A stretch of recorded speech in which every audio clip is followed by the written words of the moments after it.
everybody, Calm Biker here, and it's a lovely sunny Sunday morning. I thought I'd come out for a ride. My temperature gauge in the house said that outside it was 17 degrees, but there's a chill wind blowing through them hills and it's quite nippy.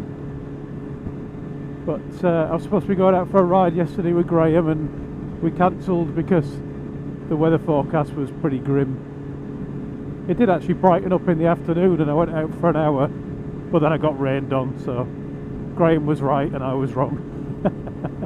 Often the case. But sometimes you just want to ride, don't you?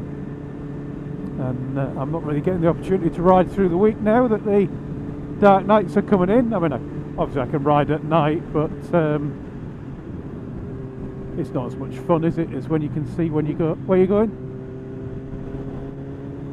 where you can see the wildlife and try and avoid it. So anyway, I thought I'd come out for a ride this morning while I wait for the British Touring Car Championship TV programme to start, so I can let it record for an hour or so before I start watching it and skip all the adverts. And I thought I'd do a bit of a babble. I haven't really got anything to say, so I thought I'll come down some roads I don't know and let's see if there's a tower or Babble in it. Pheasant. One of them said bits of wildlife to avoid. Easier to avoid in the daytime than in the evening. Although pheasants, quite impressively stupid when it comes to cars and bikes. One of the few creatures like deer that when they get startled they have a habit of, I was going to say flying, but deer don't fly, do they? But the pheasants do. They have a habit of turning around and heading back in front of the vehicle that startled them rather than away from it. This is an interesting... I've not been down this road for... Well, I probably have been down it before, because I've been down most roads around here, but I don't recognise it. Seems quite fun. If it weren't quite so bumpy, it would be beautiful. And so covered in mud, because clearly the tractors use it, and the water from yesterday has turned the mud to kind of a weird thin slick of horrible slippery muddy puddles, water. Spelt wrong, surely. Is the water in water? I guess I must have been here before then, because I remember setting my bike there and my camera up there and doing an intro clip a while back. It's the peloton, group of 7. Does that break the rule of 6? I find now I don't see myself as a particularly stupid person, but I find myself now not having a clue what the rules are. I know there's a rule of 6, and I know that was brought in to make everything easier to understand. I did think I understood the rules before they brought in the rule of 6, but then they brought in the rule of 6 and said it'll be the same rule for everybody and it'll be really easy to understand. And then Scotland said we're doing it differently, and Wales said we're doing it differently, and Northern Ireland said we're doing it differently, and then they started bringing in local lockdowns. I'm not entirely sure whether there's going to be a local lockdown here as of tomorrow. It is now, I think, the 11th of October. It's there or thereabouts. It's a Sunday, so if there was a Sunday the 11th of October this year, then it is. Otherwise it's the one close to that. But I don't think of myself as stupid, but they just seem to complicate these blooming rules so much that I'm just not keeping up anymore. That and the fact that most people don't seem to give two hoots about the rules means it doesn't really feel like anybody knows or cares what's going on anymore. Although clearly the numbers are rising and the hospital admissions are rising. I think the hospital admissions on this COVID thing are the only thing you can really go by now, because the numbers have been fiddled all over the place so much that I wouldn't trust any numbers that are thrown at me. I suppose it comes to rules, that reminds me of something I was watching the other day on the TV. One of them police programs where they look at the police body cams or follow them around with a cameraman. It's quite an interesting one. There was a chap on a motorbike and he didn't actually see the incident. But what happened was, which way shall I go? I'll go right. I'm not really sure where I'm heading, so I'll go right because I have no destination in mind. Yeah, so you didn't actually see the incident that caused it. You heard a bit of tooting of horns and what have you, and a bit of shouting. And then this policeman pulled over a guy on a motorbike and asked him what was going on. He didn't stop the guy in the car who was also involved in the incident. And basically the guy on the bike said, you know, this fella nearly hit him. And what happened was, when he'd been nearly hit, he'd stuck two fingers up at the car driver. I think the car driver might have shouted and he stuck two fingers up, or maybe it was the other way around. But two fingers were shown. Not the worst crime in the world, you would imagine. And the policeman did nothing about the incident whatsoever, but he wasn't happy with somebody showing that shape, turning your hand into that shape.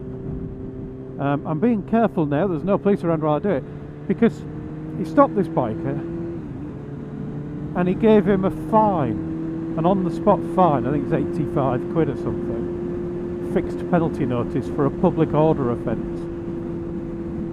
Have we really got to a position, and I know it's supposed to be offensive, let's not beat around the bush, it's supposed to be offensive, but it's weird that we've now got to the point where turning your hand into that shape, as long as it's pointed in the right direction, because that isn't offensive, is it? That's the victory sign, or Japanese use it a lot, don't they, as a kind of happy sign. But the other way around, that now is an offence that gets you a fine. Has the world gone, well, not the world, has this country, the world has gone mad, let's be fair, but has this country really tipped over the edge where arranging your hand into that shape and waving it at somebody, something that causes no harm whatsoever, is offensive enough to be worthy of a ticket? In the same programme, the police were dealing with a group of teenagers who were effing and jeffing and swearing at the police and loudly. Now that is much more noticeable because you can hear stuff you're not looking at. And I would argue more offensive than the two-finger gesture, which is barely offensive at all anymore. And it was directed at the police, and that warranted no action whatsoever. Now some might say that is the general bias against people who decide to travel around on two wheels. And I suspect if the two fingers was shown within a car, it probably wouldn't have been mentioned. Now whether that's a real bias against people on bikes or not, I don't know, but I do worry that we are reaching a point where we're losing the freedom to shape our bodies in certain ways. It's just, it really is quite odd, isn't it? This road would be much more fun if you're allowed to go more than 40 miles an hour on it. Oh, 30 miles an hour on it. I've noticed a lot more use of the 30 speed limit and the 20 speed limit recently. I get it when it's around houses and things, but I'm starting to notice the speed limits being lowered on roads that really, there's nothing there. there's one particular road that's the other side of where I live to where I am now, about 10 miles away from where I live, and it's a narrow straight road where I don't think I've ever seen anybody walking. There are no houses, and it used to be a 60-mile-an-hour road, and now it's a 40-mile-an-hour road, and I'm baffled by it. The only thing that I see that's changed since it was a 60 is that you often get the speed camera van on it. But it's one of those that you think, what is the idea here? Is this just moving us across to a point where, you know, they don't want people travelling anymore? I'm in a place that I don't know, by the way, so this is complete luck that I happened upon a 20 zone. These are done much better in Lincolnshire than they are in Yorkshire. This is 20 miles an hour because it's a school zone, and you've got to look at that, the £20,000 slow down lit up sign.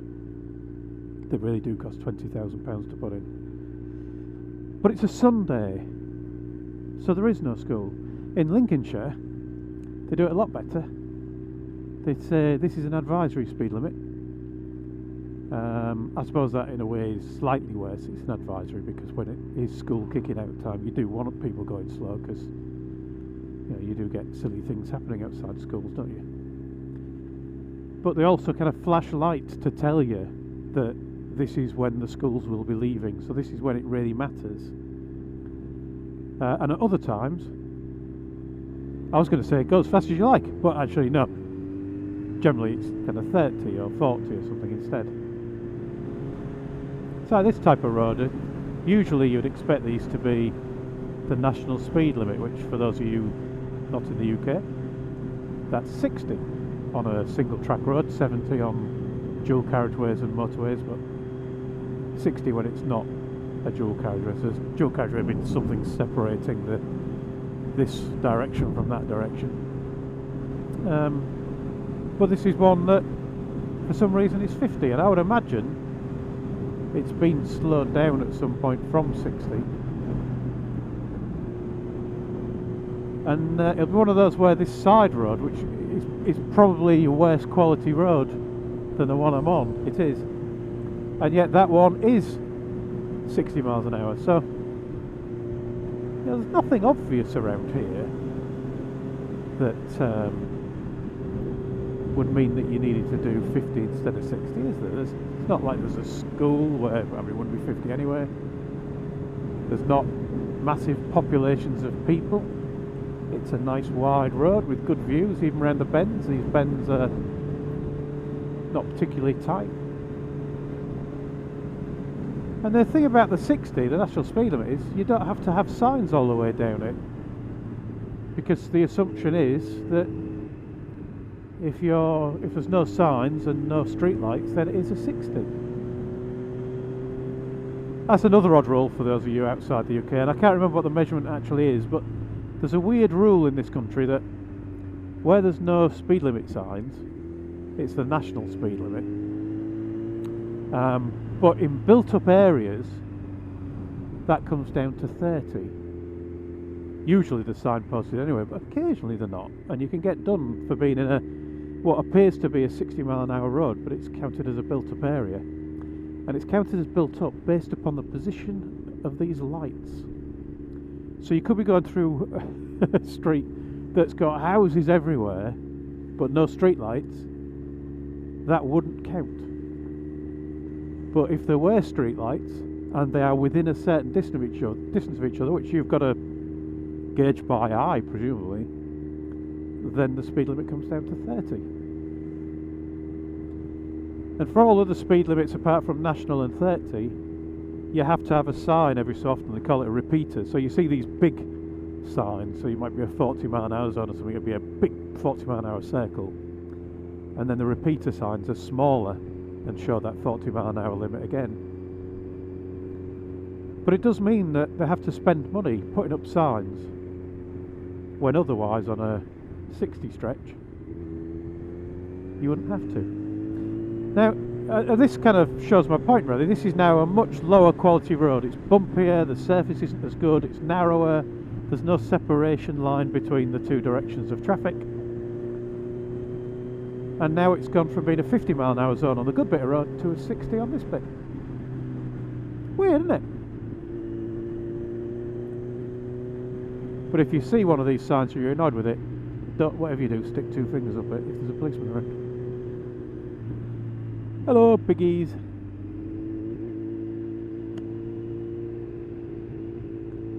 I've been leafed.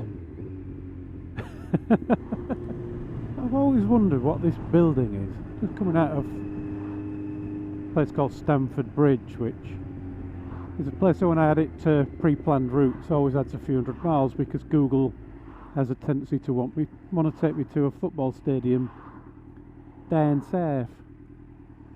But if any of you know, I'm just intrigued.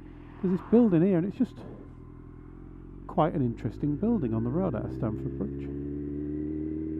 I would imagine it was nicer before it was vandalised quite so much. Let's have an explore. Like one of them video channels of urbex, urban exploring. Strange place. I think it's just the shape that appeals, with a curved roof. Which kind of suggests some purpose other than a canvas for graffiti. Someone out there will know what this is.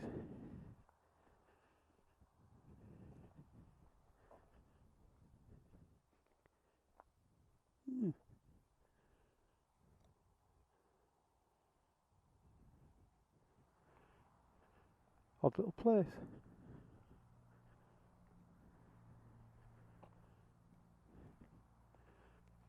Are there going to be big doors here? Is it somewhere to stick your tractor? Yeah, there are big doors there. At that size, certainly could be for a vehicle to go in, couldn't it? Anyway, somebody can tell me, I'm sure, what it is.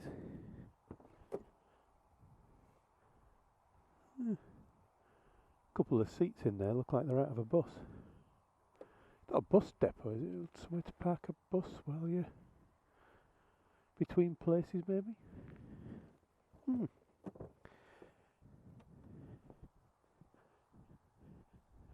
Anyway,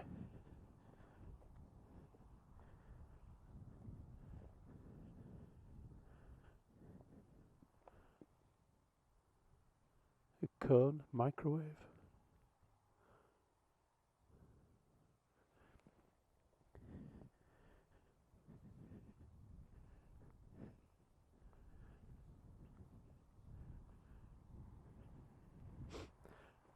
You can let me know in them there comments. Hey.